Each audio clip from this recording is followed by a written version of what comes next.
For første gang nogensinde skal være et helt åbent hold-DM, hvor alle kan deltage. Prøv at fortælle lidt om tankerne bag det.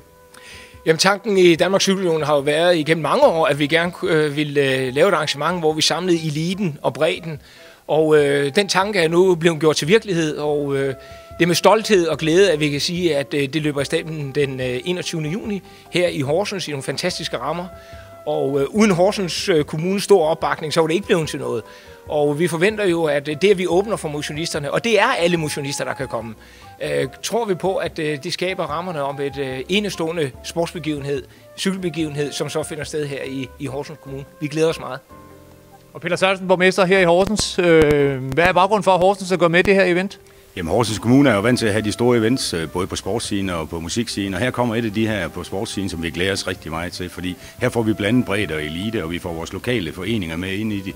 Og det er lige præcis sådan, vi har lyst til at gøre det i Horsens. En stor folkefest, hvor man mødes både elite og bredde og kan konkurrere mod hinanden. Det er jo da enestående. Det glæder jeg mig rigtig meget til.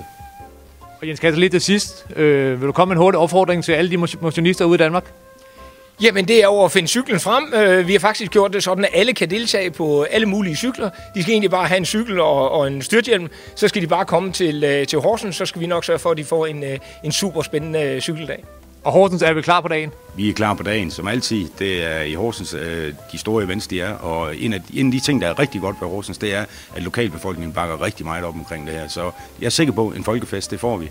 Og jeg ved ikke, om vi skal tage en på tandem. Det gør vi. Det gør vi. Det er nok så.